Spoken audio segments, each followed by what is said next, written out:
ओम नमः शिवाय। अपरा अचला एकादशी व्रत कथा।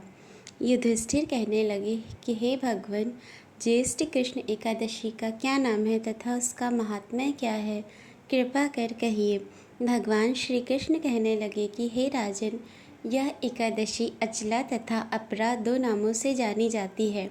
पुराणों के अनुसार ज्येष्ठ कृष्ण पक्ष की एकादशी अपरा एकादशी है, क्योंकि यह अपार धन देने वाली है। जो मनुष्य इस व्रत को करते हैं वे संसार में प्रसिद्ध हो जाते हैं। इस दिन भगवान त्रिविक्रम की पूजा की जाती है। अपरा एकादशी के व्रत के प्रभाव से ब्रह्म हत्या, भूत योनि, दूसरे की निंदा आदि के सब पाप दूर हो जाते हैं। इस व्रत के दौरान परस्त्री गमन, झूठी गवाही देना, झूठ बोलना, झूठे शास्त्र पढ़ना या बनाना, झूठा ज्योतिषी बनना तथा झूठा वैद्य बनना आदि सब पाप नष्ट हो जाते हैं। जो क्षत्रिय युद्ध से भाग जाए वे नरकगामी होते हैं, परंतु अपरा एकादशी का व्रत करने से वे भी स्वर्ग को प्राप्त होते हैं। जो शिष्य गुरु से शिक्षा ग्रहण करते हैं फिर उनकी निंदा करते हैं वे अवश्य नरक में पड़ते हैं, मगर अपरा एकादशी का व्रत करने से वे भी इस पाप से मुक्त हो जाते हैं। जो फल तीनों पुष्कर में कार्तिक पूर्णिमा को स्नान करने से या गंगा तट पर पितरों को पिंडदान करने से प्राप्त होता है, वही अपरा एकादशी का व्रत करने से प्राप्त होता है।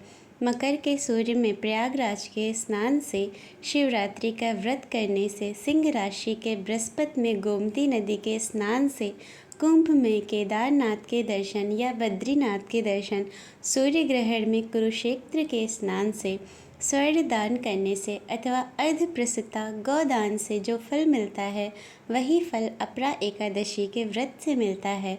यह व्रत पाप रूपी वृक्ष को काटने के लिए कुल्हाड़ी है, पाप रूपी ईंधन को जलाने के लिए अग्नि है, पाप रूपी अंधकार को मिटाने के लिए सूर्य के समान, मृगों को मारने के लिए सिंह के समान है। अतः मनुष्य को पापों से डरते हुए इस व्रत को अवश्य करना चाहिए। अपरा एकादशी का व्रत तथा भगवान का पूजन करने से मनुष्य सब पापों से छूटकर विष्णु लोक को जाता है। इसकी प्रचलित कथा के अनुसार प्राचीन काल में महिध्वज नामक एक धर्मात्मा राजा था। उसका छोटा भाई व्रजध्वज बड़ा ही क्रूर, अधर्मी तथा अन्यायी था। वह अपने बड़े भाई से द्वेष रखता था। उस पापी ने एक दिन रात्रि में अपने बड़े भाई की हत्या करके उसकी देह को एक जंगली पीपल के नीचे गाड़ दिया।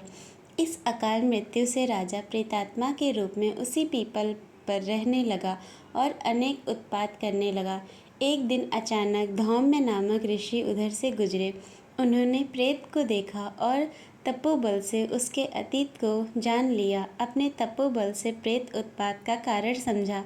ऋषि ने प्रसन्न होकर उस प्रेत को पीपल के पेड़ से उतारा तथा परलोक विद्या का उपदेश दिया।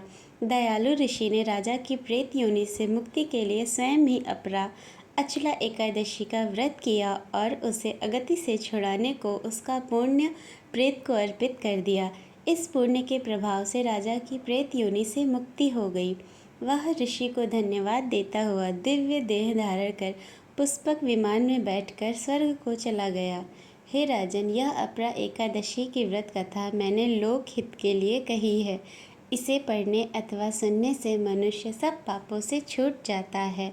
हर हर महादेव।